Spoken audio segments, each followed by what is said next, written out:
I think it was Tante Frida's Shiva. Martin sat down, and Martin began to tell the story of how, in Prelude, which we want to get from the beginning, we want to get it all over again, of how you had brought everybody. And he told the perspective of being on the ship, which now nobody will remember. Everybody who was on that ship. Would you object to show the letter from Martin, from Kurt? Kurt. I tell you, it's a funny thing. We have been going, except the last 4 years, because I can't, right? We have been going to Switzerland. Mm-hmm. And I had some relatives there in Switzerland. So I said, how come that I was born in Switzerland and my parents got married in Switzerland? Not too many Jews have lived in Switzerland, right? So they told me that my father had a brother who was a delegate to the first Zionist Congress in 1905. Really? And he decided to remain in Switzerland. And then he asked for my father to come to Switzerland. I don't know how my father met my mother, right? But I have documents here where I was born in Switzerland, a real book. They have everything very nicely organized. I left Germany in 1938. Can you, you want to tape it? Okay. Yes, please. I left Germany in 1938 and I went to with a girlfriend, she was married, had one child by that time, to Peru in South America. And I knew it was very, very bad in Germany. Peru didn't let any immigrants come in. So I went to Bolivia. Bolivia wanted the immigrants. And I got my family out. Those were 6 people. Frida, with 2 sons, Morten and Kurt, and my mother, the husband too of Frida, and my mother and Fanny, they were still in Germany. I got them out. They came together to Bolivia. It was a very, I don't know how they got my mother out. She hardly could walk. But they did, and I was very thankful. They came to Bolivia. From Bolivia, I went to Argentina. But Argentina wasn't that great, so I went back to Bolivia. And from Bolivia, from Peru, back to La Paz, and then from Argentina, wasn't it? Yeah. And I lived in Cochabamba, which is a lovely, lovely city, and they tell me it was a little city. Now they say that it's 1 million people living there. Must be gorgeous. The climate was very good. And that is where Carl and Frida were living too, by the way. Martin and Kurt. By that time they moved from La Paz to Cochabamba. And I got my family out, really. I went every day to the immigration minister and begged him to let them out. There was one girlfriend I had there. She got her family out and I had my family coming. And it was, I don't know, it was like, I can't tell you. I saved them practically from that. And Kurt was, I thought it was Martin, but it wasn't Martin. It was Kurt who talked to the rabbi, and Frida's funeral, the rabbi thought to thank me. And there is, I think, I don't know if it is a Jewish or non-Jewish saying too. If you save one person, you save the whole world. Mm-hmm. And the rabbi mentioned that, and I was very, very touched, because I got 6 people out. In retrospect, I'm sorry that I didn't try more people to get out. But I always thought first it's my family, and then maybe. But that wasn't the case anymore. Was there more family? No. That was all No, there was left. aunts and uncles, yes. As a matter of fact, I didn't have the money, I could have gotten my mother's sister, Lotte's parents, and the Bolivian consul in New York gave visas for Bolivia, but $100 you had to pay. I didn't have the money. And I wrote my uncle and aunt's daughter living in New York. I was still living in Bolivia, and I asked them to go to the Bolivian consul and ask for the visa, and they said no, they don't have the money. I think she had a lot of jewelry. I think she murdered them by not going. But that is my opinion. But her only son is living here in the Northeast. Yeah. Who is this? Alan. Alan Rosenthal. This daughter I just spoke about, she said she had one son, and that is Alan Rosenthal. So that is really how they got to Bolivia. Where, can I ask about your mother? What she was like? My mother? Yeah. She was a kind woman. When people came to Germany, they didn't come with the visa. They came over, like smuggled themselves in, right? Like I did going to Argentina. And my mother kept people hidden too, 1 or 2 nights. And that was my mother. What was she like? Wonderful. She was a widow. My father died of syphilis, like you know. And I was 6 years old. I didn't know what he had. I didn't understand what syphilis was either. But he died, I was 6 years old, and he was for 1 year in a hospital in Germany. And then my mother came to Bolivia. Your grandmother was marvelous with my mother. She lived the last years with my mother. With Fanny? Pardon? With Fanny? In Germany. Okay. And she was very good. Very, very good. Your grandmother was marvelous to my mother. She was a strong woman, I've heard. Huh? She was a strong woman? My mother? Yeah. I don't think so. No? I had a brother. He really took care of us. He was, I think, 14 years older than I was. Oscar? Oscar. How many brothers and sisters did you have? We were 4 altogether. Okay. It was my brother, Frida, Fanny, and I. Did she ever get remarried? No. Did Oscar come over on the boat with... How did Oscar come? He came before. His wife, Honey, had relatives here. They sent them the affidavit. So they were here in America. I think we came to Bolivia in 1938, and I think when I came to South America, Oscar was already here. In South America or in the United States? Here, he never was in South America. Okay. To America. And he was married?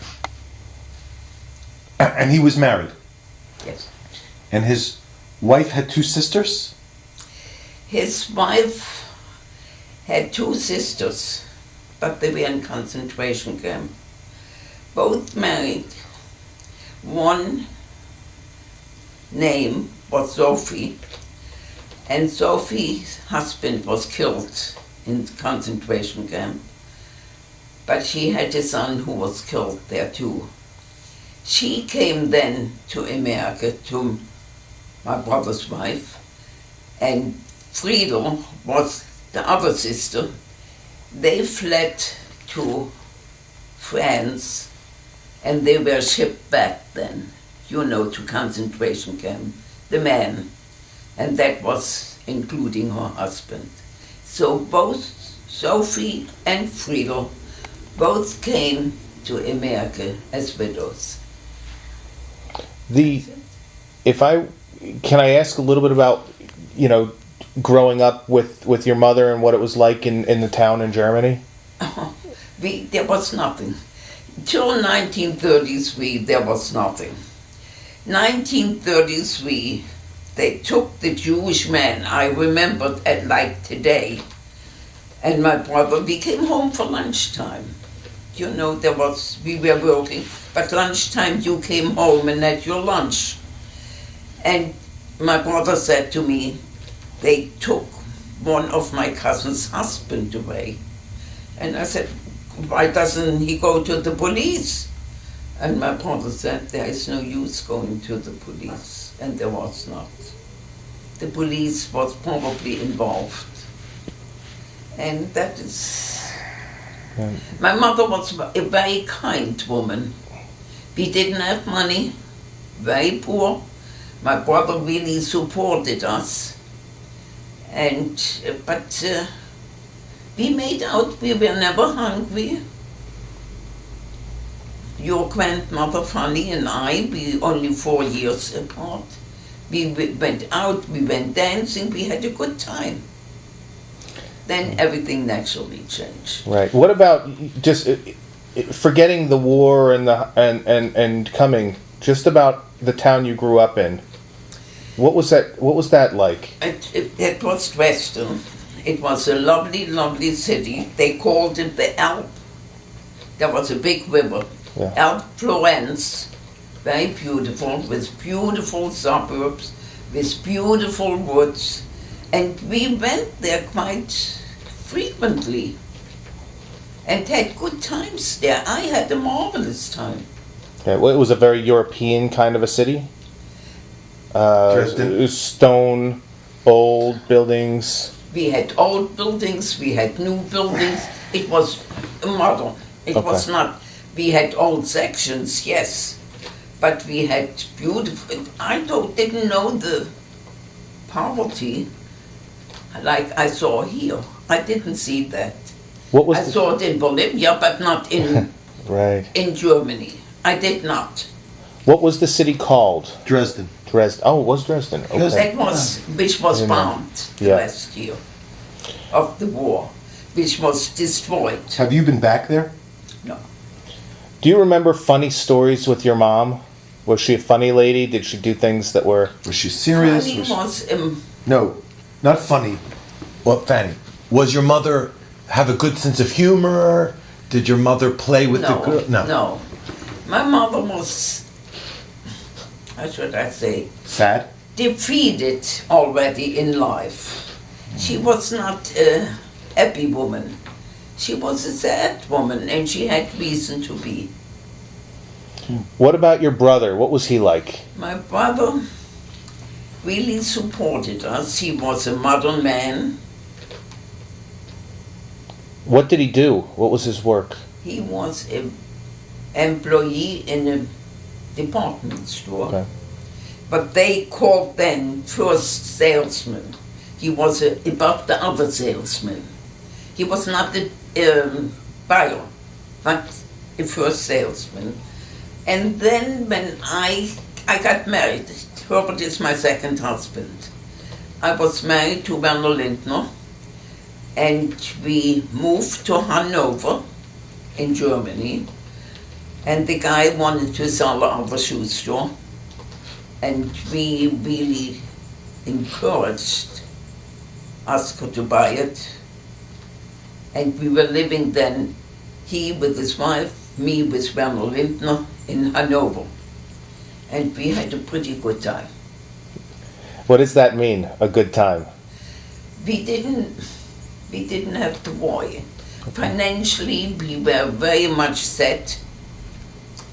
Then after By the way, I cannot understand that. This is 1938. No, that's By when I 1933, went I out. had nothing but a desire to leave these bastards go, you know. I didn't want to stay another day. So I Neither cannot did I. understand From the where middle of 8:38, I didn't Find out where either. he was. Yeah, where were you? In Germany. In 1933. In 1933, I was in Berlin. Okay. That's where my parents were living, and my parents separated. I was living with my mother and her family. Right? We were, then in 1933, I was besides myself. I wanted to go then at the time to Palestine. So, but they didn't need any merchants in Palestine. They still don't need them today.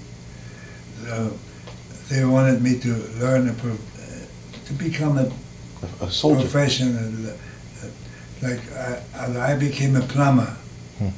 I took 3 months a course in plumbing, and then I worked for somebody for 3 months. But I don't think I was very suited for it, to say the least. But I was there every day. I was there. I was the end of the world, and then I left in '35, and I went to Vienna. I didn't go to Vienna because I wanted to be in Vienna. You had to smuggle yourself to Palestine. But I liked Vienna, and I remained there, right? Okay. And I didn't have to eat, not even for breakfast enough. So then I got caught again. The Nazis marched into Vienna in 1938. So now I couldn't get out. I wanted to go to Belgium. So my father had a Polish passport. So I went to the Polish consulate, and it took me very much time to finally get a Polish passport. Then I wanted to go to Switzerland because I was born there. So they went to the Swiss consul. He said, I give you a visa, but only because you were born in Switzerland, otherwise I wouldn't have given you a visa. So I stayed in Poland. I didn't speak Polish. I was never so unhappy in my life as I was in Poland. Then, I don't know if somebody suggested to write a letter to the Highest, to the Joint Council of Jewish. Okay. And I wrote a letter, and they said that I can go to the Bolivian Council. They will give me a visa. They sent me some money to pay for the fare. This is like somebody getting the lottery here. There were millions of Jews in Poland, poor, and I got a visa to go to Bolivia and help. You know, this was unbelievable. Then, but before I even got to Poland, I was in Germany, and the train took me from Germany to Poland, and the SS man came out and said, you don't have an exit visa to go to Poland. I say, oh, I have a Polish passport. He said, no, so they took me out of the train, and there were 5 SS men interrogating me. And, but then I was young, so then one of the higher ups came in, and he said, what are we going to do with that guy here? He said, that's stick Jack, let him get out of here. So now the Nice Polish, times. the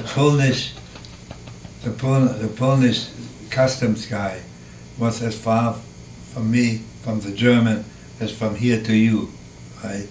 So I go and Polak asked me something I didn't understand. He didn't want to let me get into Poland. So finally they let me get into Poland. Okay. What? And I had an uncle in Poland. I stayed with him. And desire was to get out of Poland, right? There was no place to stay. So I got my visa to Bolivia, and I took the train to the port, and the Polacks didn't want to let me out. I have a Polish passport. I don't speak Polish. I didn't serve in the army, so they finally must some reason or other to let me out. Okay. Now I finally got out, and the first stop we made was in England. We didn't get off the boat to the Jewish people there. The English people wanted to make sure that you don't get any more Jews in. And then we went to France, and we got an English boat that took us to South America. We stopped in Cuba, and some of the islands. Nobody let us get off the boat to make sure. That's right. We, absolutely. We were They nothing. didn't want any Jewish We people. didn't want any Jews. So finally, I got to South America. I was single. I Okay. got to South America, and I went to Bolivia, and I said, I cannot live that way any longer. And I had a certificate that I worked as a plumber, so I took a job there with a big mining company, and that made me. I became a solid citizen, I would say, In Bolivia. in Bolivia. They gave me other opportunities in the mining company, and I was very, very happy. Did you feel safe? But Did you feel safe? yeah, I felt completely safe in Bolivia. My life was safe. I didn't want to have anything. I didn't want to involved. Bolivia stores is a very backward country. What I was doing, I mean, I was a Jew. I worked in a mine underground. There was no other Jew working underground in the mine. I was the only one. But I didn't care. I wanted to be cut off my life the way I had it before. And then when we came here, there was no more problem. What was the difference between Dresden and Berlin. Berlin? Why would some place feel safe and another one feel bad? Neither one was safe. Neither one was safe. And Don't forget, Dresden was a city, I would say, maybe with 400,000. Berlin was a city with 4 million. It was a bigger city, and I think more general city too. In Dresden, everybody knew you are a Jew, you are a Jew, and you are a Jew. Berlin had 100,000 Jewish people.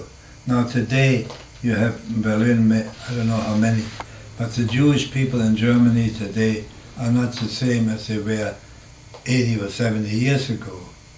There are people who have come from Russia, from Poland, and different. Lithuania, Yeah. any of those eastern countries. I didn't realize that you had as much interaction in the war as that you had to work to fight your way out. Before the war, not during the war. In 33. But I didn't realize that. I left Poland.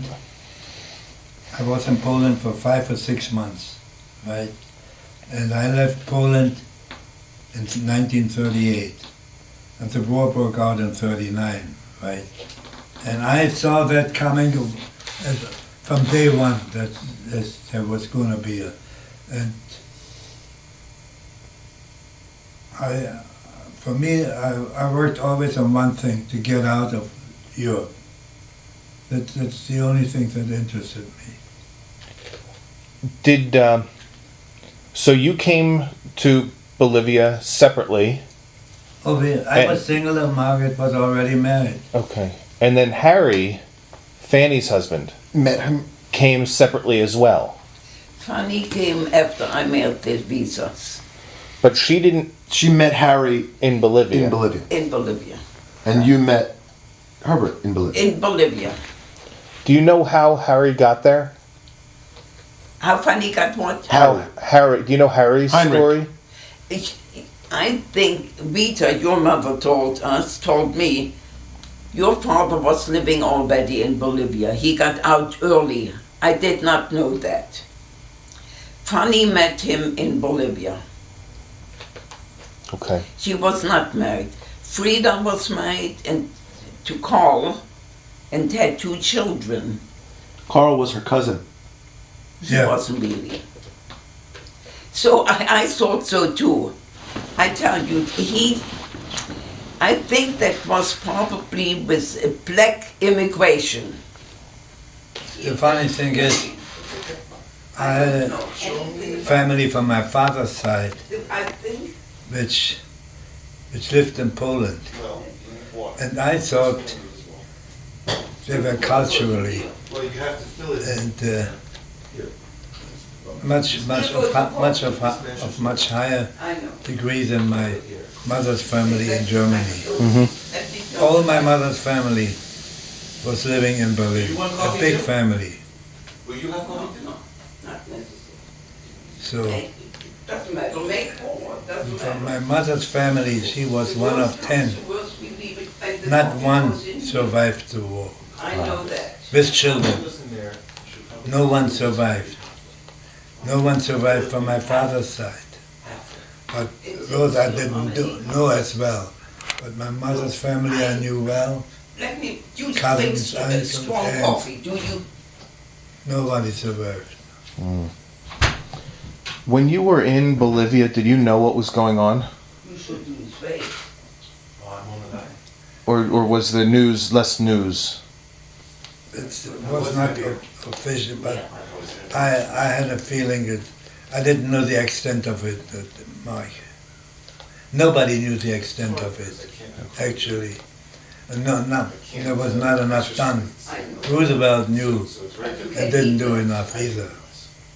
So, It's all right. You can go. I fight the dog. Before 1933, Okay. what was Berlin like? Make strong coffee. Were you happy there? Was it a yes, nice very place? much so. Very much. I would have never left. That's about 5 cups. So what you were seeing was a change because of the political change and the. Did you see that the Jews were being persecuted at that point? Was Not before 33. I mean, there was anti-Semitism, like you have it here too, right? But it became official in 1933. Right? I mean, unthinkable, really, what they were doing. And you know, the thing is, I was never in a concentration camp, but you lived This cream I have. day and night under Cookies I have. under fright that somebody is going to do something to you. You were always frightened. Is it right now? You never felt secure. It was a terrible feeling, you know. yeah. And there were only 600,000 Jews in Germany. I just know that Garby wanted chiclets and quite bitterly, and we didn't understand it. They slept over, Vita and Garby, Here. and I didn't understand. Was this before Carol? Oh, Yeah. long before. Long before. So your grandmother. Did you knew her? Yes. What was she like? My grandmother, an old-fashioned Jewish woman, and my grandfather too. My grandmother died of cancer. I remember that. She was in terrible pains. And that's when Garby had cancer. I said the only one I know was my Right. grandmother. And I don't know how she was. I was too little to know. She died of cancer in Germany. How old were you? be maybe 6, 7, maybe even less. I don't remember. Do you remember any stories or any interaction you had with her?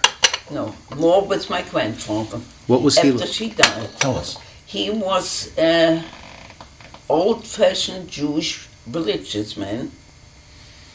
What does that mean to you. or to me? I don't know. If I were to try to imagine that, what would that be? Old-fashioned? No, he didn't have payers. No, he didn't have. He was old-fashioned. I think in Poland, where he came from, he was, what do you call it, a Klempner. A plumber. What? A plumber. A plumber. And my mother tells me, that was with my grandfather then, they had a horse. That must have been a sign of certain wealth. You didn't have a horse if you didn't have the money. I don't think they were rich, but they had a horse. My mother tells me. Was he involved in your life? My mother? Your grandfather? I did bring him every day food after I came back from school. My mother cooked for him. We didn't live together. I took food over, and my grandfather always, I told Herbert, he always said, geh mit Gott, go with God. That's what he, every day. What kind of food would you bring? Was it like What my mother cooked. Okay. So you would go home and get the food and then go see your grandfather. You know, that is Every funny. day. Right now, for example, except Rita, we have no family, no relations. I didn't have any before. You have us. Right, but I don't see you. Invite me over. I'll come have coffee every day. And we got Carl, and the two boys are very good kids. Your grandchildren. Yes, they are. Nice. I think Carol is very lucky to have children like that. They were great. I spent a couple days with them about a year and a half ago, and they were wonderful. The whole family. I was with Carol and Scott and the kids. Where was it? They're very good. in Manhattan. Or in They don't talk back. In Westchester, wherever. yeah. I saw her work. I went to her office and we spent the day. Did you? Yeah. I think Carol has to work. She has to work. She would be bored to death if she couldn't do it. I don't know if it's still the case, but for a long time it was. Now, Carl and Scott, they call us every day. Every day, there's no question about it. But still, if I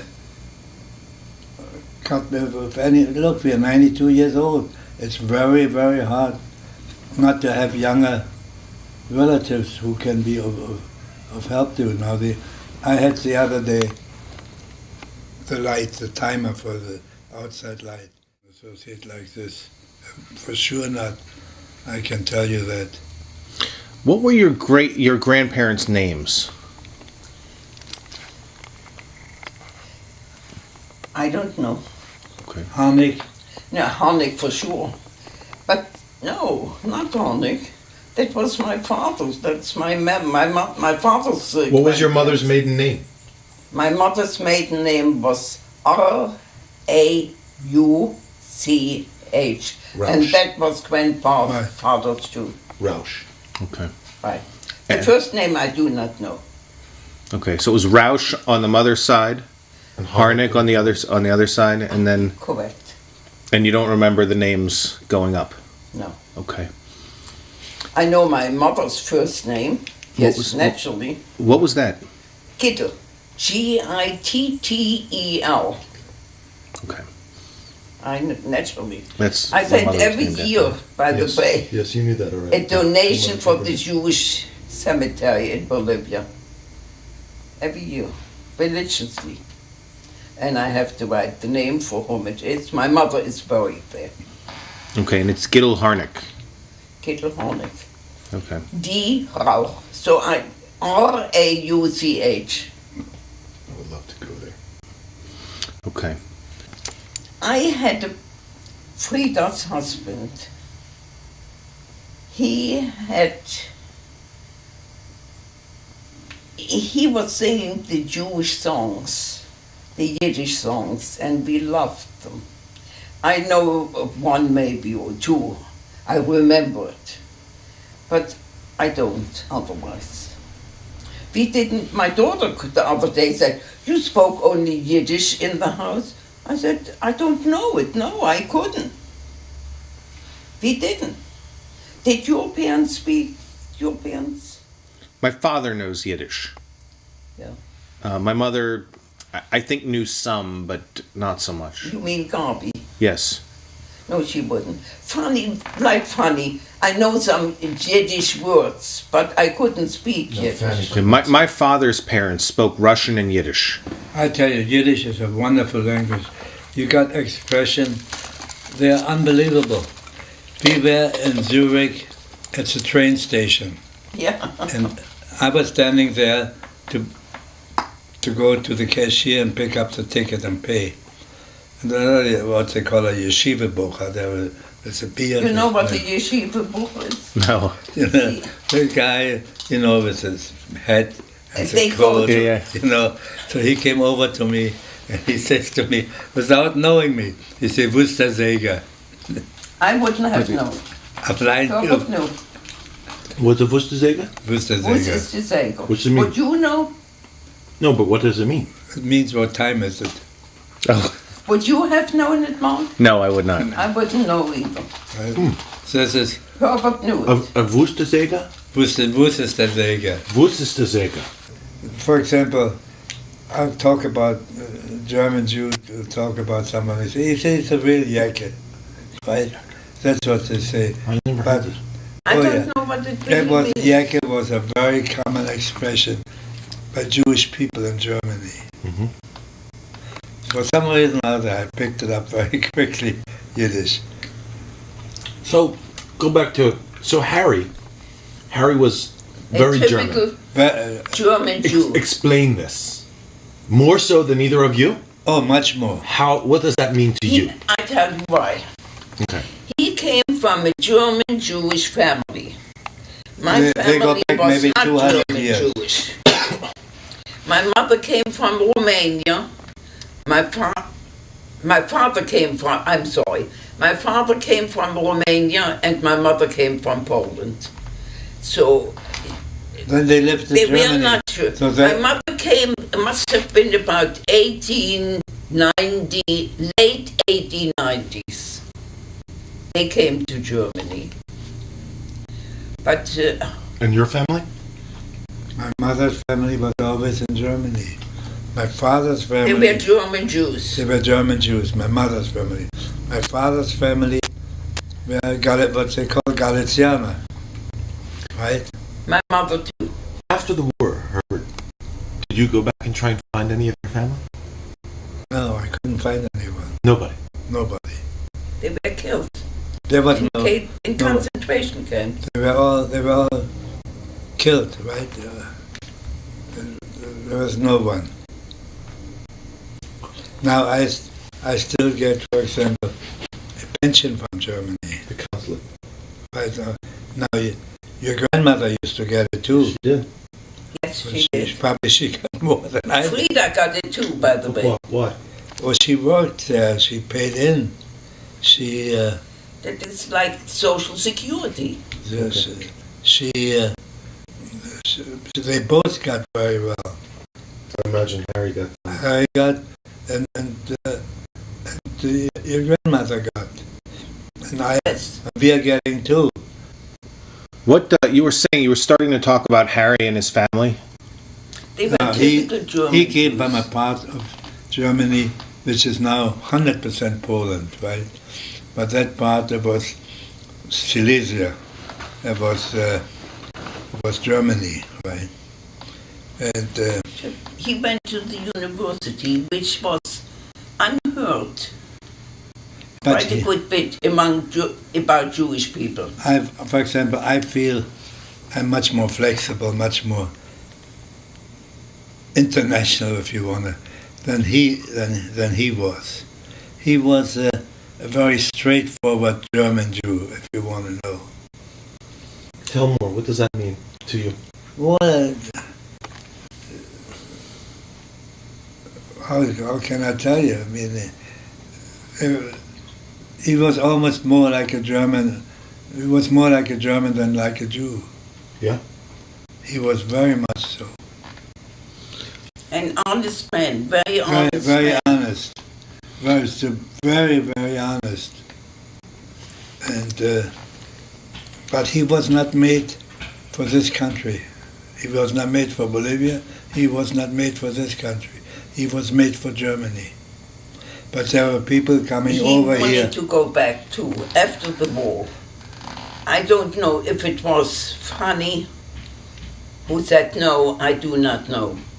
But he really wanted to go back. He would have gone back to Germany. He was really German in a lot, and very much so in his thinking. So he was well educated? I can't tell you. You said he went to university. Yes, he was. And that was unheard of amongst Jews. As Oh no. You heard, but not too many. First of all, the Jewish people didn't have the money. I think he came from a family with money. I didn't come from a family with money. He came from a family I think. with I think so. some means. What I city think did your mother has all the papers, she told me. Beuthen, Beuthen. That's the city where they got me out of the train, the Nazis, the SS. Was that, the only frame of reference I have is what I see in movies, with the yelling and the screaming and the madness? Was it madness? If you weren't on a train, you were on a passenger train. I was on a regular passenger train. I was the only one they called out. Most of the people on the train were Gentiles. As a Jew, when you wanted to leave Germany, you had to have an exit visa. I didn't even know that myself. So an SS man got on the train, said, called your name and said, come with me. No, he says papers. Right? They want, in any country they can ask you for your identification. And I showed it to him. He said, you don't have an exit visa. He says, come on out. So, And were you scared? pardon? Were you frightened? Whatever he tells me I have to do. I was nothing. I was like a wild animal.